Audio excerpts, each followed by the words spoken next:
The poem of the man God. The third year of the public life. Chapter 418. The Demoniac of the Decapolis. 29th of September, 1944. Jesus and his apostles are still moving about the country. The mowing season is now over, and the fields display scorched stubble. Jesus is walking along a shady path and is speaking to some men who have joined the group of the apostles. "Yes," says one, "nothing can cure him. He is more than mad, and he terrorizes everybody, women in particular, because he chases them with obscene jibes. It would be a tragedy if he caught them." "One never knows where he is," says another man. "On the mountains, in the woods, in the fields. He appears all of a sudden like a snake. Women are terrified of him. One of them, a young girl, who was coming back from the river, died in a few days of high temperature, because she had been grasped by the madman. The other day, my brother-in-law went to the place where he prepared a sepulchre for himself and his relatives, because his father-in-law had died, and he wanted to make all the preparations for the burial. But he had to run away, because a demoniac, nude and howling as usual, was inside and threatened to strike him with stones. He chased him almost as far as the village, then went back to the sepulchre, and the dead man had to be buried in my sepulchre." "And what about the time when he remembered that Tobias and Daniel had taken him by force, had tied him, and taken him back home? He waited for them, hiding among the canes and the mud of the river, and when they got into the boat to go fishing or to ferry, I'm not sure which, with the strength of a demon he lifted the boat and turned it upside down. They saved themselves by miracle, but what was in the boat was lost, and the very keel of the boat was damaged, and the oars were broken." "But have you not shown him to the priests?" "Yes, he was taken to Jerusalem tied like a bale. What a journey! I was there, and I can tell you that I did not need to go to hell to learn what happens, and is said there, but it was of no avail." "Just as bad as before?" "Worse." "And yet the priest—" "But what can you expect? It would be necessary." "What? Go on." There is silence. "Speak up, be not afraid. I will not accuse you." "Well, I was saying, but I do not want to commit a sin. I was saying that, well, the priest might be successful if he were a holy man, you mean. But you dare not say so. I say to you, do not judge. But what you say is true. It is regretfully true." Jesus becomes silent and sighs, a short, embarrassed silence. Then one dares to take up the thread of the speech again. "If we should meet him, will you cure him? Will you clear this countryside?" "Do you hope that I may be able to do so?" "Why?" "Because you are holy." "God is holy." "And you, who are his son." "How do you know?" "And people talk. In any case, we live here, near the river, and we know what you did 3 months ago. Who can stop a river in spite but the Son of God?" "And what about Moses and Joshua?" "They worked in the name of God and for his glory, and they were able to do so because they were holy. You are greater than they were. Will you do it, Master?" "I will, if we meet him." They proceed. The increasing heat makes them leave the road and seek shelter in a thicket along the river, which is not ruffled as when it was in flood. Although still rich in water, Their water is calm and blue, shining in the sun. The path widens and white houses appear at the end of it. They must be approaching a village. At the borders of it, there are some small, very white buildings, with only one opening in one wall. Some are open. Most of them are hermetically closed. There is no one about. They are spread over bare, uncultivated ground, which seems to be abandoned. There are only weeds and boulders. Go away! Away! Go back or I will kill you! The demoniac has seen us. I am going away. I too. And I will follow you. Be not afraid. Remain here and watch. Jesus is so sure of himself that the brave ones obey, but they go behind Jesus. The disciples also remain behind him. Jesus proceeds alone and solemnly, as if he saw and heard nothing. Go away! The voice is a rending cry. It sounds like a growl and a howl. It seems impossible that it can be uttered by a human being. Go away! Back! I will kill you! Why are you persecuting me?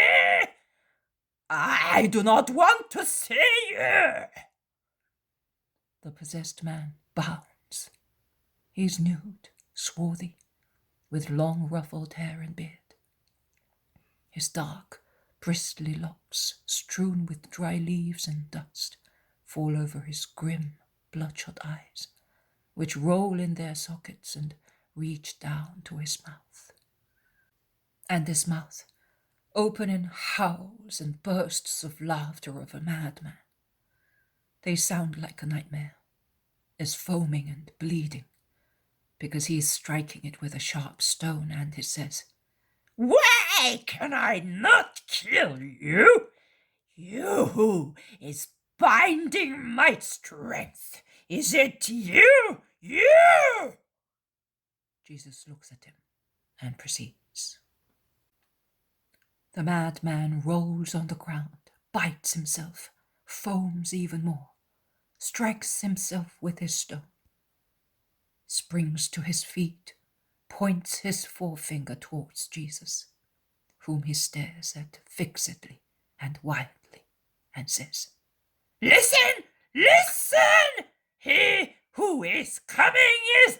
Be silent, demon of the man! I order you! No, I will not be silent. What is there between you and us? Why do you not leave us in peace? Are you not satisfied with confining us to the kingdom of hell? It is not enough for you that you have come to snatch man from us. Why do you force us back down there? Allow us to dwell in a praise, since you are great and powerful. Pass and conquer, if you can. But let us rejoice and be harmful. We exist for that. Okay. No, I cannot say that. Don't make me say that to you. I cannot curse you. I hate you. I persecute you. I am waiting for you to torture you. I hate you and him from whom you proceed. And I hate him who is your spirit. I hate love because I am hatred. I want to curse you. I want to kill you. But I cannot, not yet. But I will wait for you, oh Christ. I will wait for you. I will see you dead. Oh, what a joyful hour. No, no, not joyful. You dead? No, not dead. And I defeated. Defeated. Always defeated. Paroxysm is at its utmost. Jesus continues towards the demoniac, keeping him under the radiation of his magnetic eyes. Jesus is now all by himself. The apostles and the other people have remained behind. The people are behind the apostles, who are at least 30 meters from Jesus. Some inhabitants of the village, which appears to be thickly peopled, and I think is also wealthy, have come out, attracted by the shouts, and are watching the scene, ready to run away just like the other group. So the scene is as follows. In the center, the possessed man and Jesus, now a few meters apart from each other. Behind Jesus to the left, the apostles and the people of the country. On the right-hand side, behind the demoniac, the citizens. Jesus, after ordering the demon to be silent, has not spoken any more. He only stares at the demoniac. But now he stops and raises his arms. He stretches them towards the possessed man and is about to speak. The man's cries are now dreadful. He writhes. He jumps to the right, to the left, upwards. He looks as if he wanted either to run away or hurl himself upon Jesus, but he cannot. He is riveted there, and apart from his writhing, he can make no other movement. When Jesus stretches out his arms, his hands extended as if he were taking an oath, the madman howls louder, and after cursing, laughing, and swearing, he begins to weep and implore.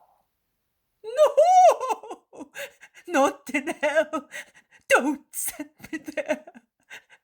My life is dreadful even here, imprisoned in man.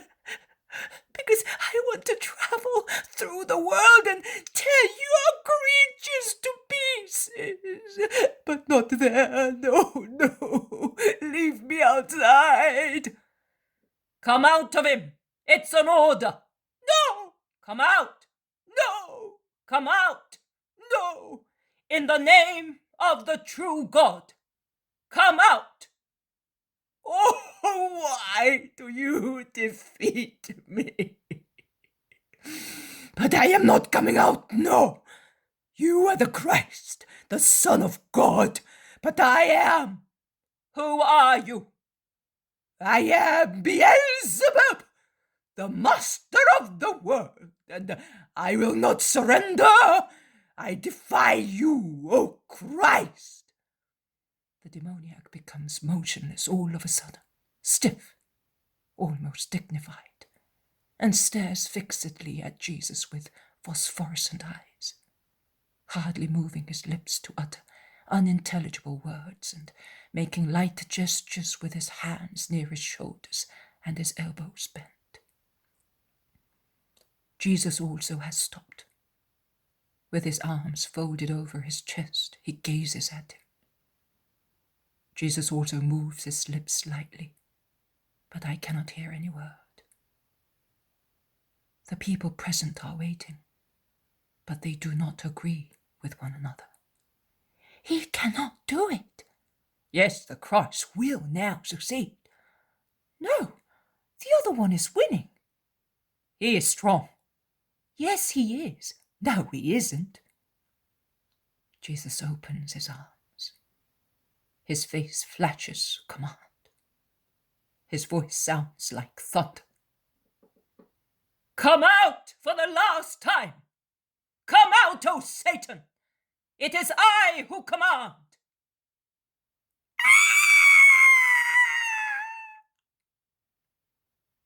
It is a very long cry of never-ending torture. Not even a man slowly pierced by a sword would yell thus. And the cry ends in words. I am coming out, yes, you have defeated me, but I will avenge myself. You are driving me away, but there is a demon beside you, and I will go into him and possess him, investing him with my full power, and no order of yours will be able to take him away from me. In every age, in every place, I, the author of evil, procreate sons for myself. And as God procreated himself by himself, I procreate myself by myself. I conceive myself in the heart of man, and he gives birth to me. He gives birth to a new Satan, who is he himself, and I rejoice having so many children. You and men will always find those creatures of mine who are as many Satans. I am going, O Christ, to take possession of my new kingdom, as you wish, and I leave you this poor wretch whom I maltreated in his place, as I am leaving him to you, the arms of Satan to you, God. I will take 1,010,000 now, and you will find them when your body is lurid tatters, will be given as a plaything to dogs. And I will take 10,000 and 100,000 in future centuries to use them as an instrument for me and torture for you. Do you think that you will win by raising your sign? My followers will knock it down, and I will be the winner. Is it not true that I will win, but I will torture you both in yourself and in your followers? A loud crash, like thunder, is heard. But there is neither flash of light nor rumbling of thunder, only a sharp, lacerating crack. And as the demoniac falls like a dead body to the ground and remains there, a huge tree trunk collapses near the apostles, as if it had been cut about 1 meter from the ground by a saw working as quickly as lightning. The apostolic group moves away just in time, while the local people run away. But Jesus, who has bent over the prostrated man and has taken him by the hand, turns round, still stooping, and with the hand of the cured man in his own. He says, "Come, be not afraid." The people approach timorously. "He is cured. Bring a garment." A man runs away to fetch one. The man comes round slowly. He opens his eyes and meets Jesus's. He sits up. With his free hand he wipes off perspiration, blood, and foam. He pushes his hair back and looks at himself. When he realizes that he is nude in the presence of so many people, he feels ashamed. He crouches and asks, "What happened? Who are you? Why am I here? Nude?" "Nothing, my friend. They will now bring you some new clothes, and you will go back home." "Where have I come from? And where are you from?" He speaks with the faint, tired voice of a sick person. "I come from the Sea of Galilee." "And how come you know me? Why are you helping me? What is your name?" Some men arrive with a tunic, which they put on the man cured miraculously. And an old woman arrives, weeping, and she presses the cured man to her heart. "Son, mother, why did you leave me for such a long time?" The old woman weeps even more and kisses and caresses him. Perhaps she would speak more words, but Jesus dominates her with his eyes and inspires her with more pitiful ones. "You have been so ill, son. Praise God who has cured you, and the Messiah who acted in the name of God." "Him? What's his name?" "Jesus of Galilee. But his name is Goodness. Kiss his hand, son, and ask him to forgive you for what you did or said. You certainly spoke in your—" "Yes, he spoke when he was feverish," says Jesus to prevent unwise words. "But it was not he who spoke, and I am not severe with him. Let him be good now. Let him be continent." Jesus stresses the word. The man lowers his head, embarrassed. But what Jesus spares him is not spared by the rich citizens who have by now approached them. Among them there are some ineffable Pharisees. "You have been lucky. It is a good job that you met him, the master of the demons." A demoniac!" The man is terrified. The old woman bursts out. "You cursed ones! You have neither mercy nor respect, you greedy, cruel vipers! And you as well, you useless minister of the synagogue, the Holy One, master of the demons! And who do you think has power over them but their king and father? Oh, impious people, blasphemers, Be silent, woman. Be happy with your son. Do not curse. They do not upset or worry me. You may all go in peace. My blessing to good people. Let us go, my friends." "May I follow you?" It is the cured man who asks the question. "No, stay here. Be my witness and your mother's joy. Go."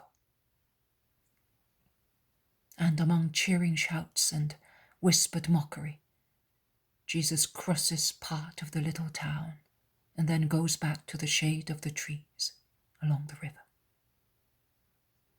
The apostles crowd round him.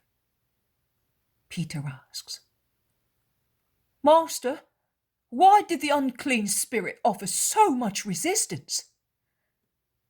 "Because it was a complete spirit." "What does that mean?" "Listen to me. Some people give themselves to Satan by opening a door to one capital vice. Some give themselves twice. some 3 times, some 7 times. When one has opened his spirit to the 7 vices, then a complete spirit enters him. Satan the Black Prince enters. How could that man, still young, be possessed by Satan?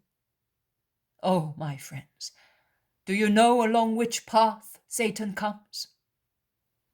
Generally 3 are the beaten paths, and one is never missing. 3. Sensuality, money, pride of the spirit. Sensuality is the one which is always present, courier of the other concupiscences. It passes, spreading its poison, and everything flourishes with satanic flowering. That is why I say to you, be the masters of your flesh. Let that control be the beginning of everything else, as that slavery is the beginning of everything else. The man, enslaved by lust, becomes thief, swindler, cruel, murderer, in order to serve his mistress. The very thirst for power is also related to the flesh. Do you not think so? It is so. Meditate on that, and you will see whether I am mistaken. It was through the flesh that Satan entered man, and through the flesh he goes back into man. And he is happy if he can do so. He, 1 and 7-fold, enters with the proliferation of his legions of minor demons.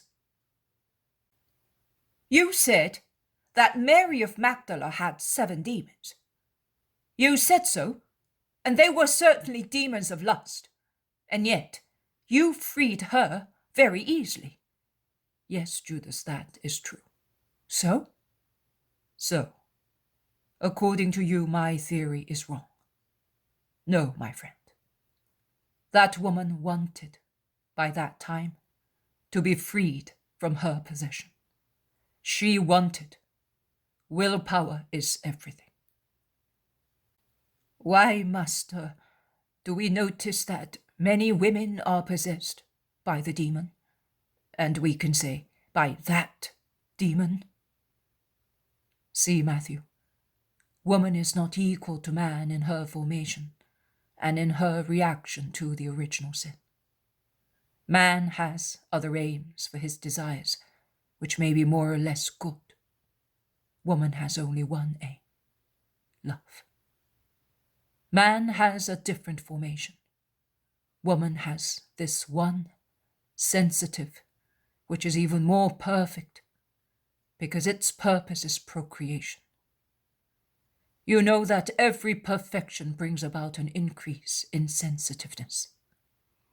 A perfect ear can hear what escapes a less perfect ear, and is glad of that. The same applies to the eyes, to the palate, and to olfaction. Woman was to be the sweetness of God on the earth. She was to be love, the incarnation of that fire which moves him who is, the manifestation, the testimony of that love. God had therefore gifted her with a supereminent sensitive spirit, so that one day, as a mother, she could and would know how to open the eyes of the hearts of her sons to the love for God and their fellow creatures, as man would open the eyes of intelligence of his children to understanding and acting. Consider the command of God to himself. Let us make a helpmate for Adam. God, goodness, could but want to make a good helpmate for Adam. He who is good loves. Adam's helpmate, therefore, was to be able to love, to succeed in making Adam's day happy in the blissful garden. She was to be so capable of loving as to be the second collaborator and substitute of God in loving man, his creature, so that even when God did not reveal himself to his child with his loving voice, man should not feel unhappy for lack of love. Satan was aware of such perfection. Satan knows so many things. It is he who speaks through the lips of Pythonesses, telling lies mixed with truth. And bear this in mind, all of you, both you who are present here and those who will come in future.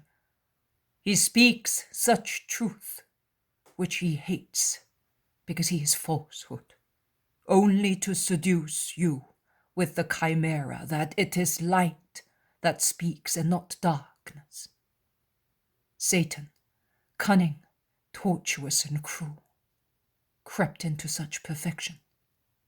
He bit there and left his poison. The perfection of woman in loving has thus become Satan's instrument to dominate man and woman and spread evil. What about our mothers then? John, do you fear for them? Not every woman is an instrument for Satan. Perfect as they are in their feelings, they exceed in action. Angels, if they want to be of God. Demons, if they wish to be of Satan. Holy women, and your mother is one of them, want to be of God, and they are angels. Do you think that the punishment of woman is unfair, Master? Man also sinned. And what about the reward then? It is written that good will come back to the world through woman, and Satan will be defeated. Never judge the work of God. That is the first thing. But consider that as evil came into the world through woman, it is fair that through the woman, good should come into the world. A page written by Satan is to be cancelled, and the tears of a woman will do that. And as Satan will shout his cries forever, the voice of a woman will sing to drown those cries. When? I solemnly tell you that her voice has already descended from heaven, where her hallelujah has been sung from eternity. Will she be greater than Judith? Greater than every woman. What will she do? She will turn Eve upside down with her treble sin. Absolute obedience, absolute purity, absolute humility. She will rise on that, a victorious queen. But Jesus, is your mother not the greatest, having given birth to you? Great is he who does the will of God, and that is why Mary is great. Every other merit comes from God, but that one is entirely hers, and may she be blessed for it. And it all ends. Jesus says, you have seen a man possessed by Satan. There are many replies in my words, not so much for you as for other people. Will they be of any use? No. They will be of no use to those who need them most. Rest with my peace.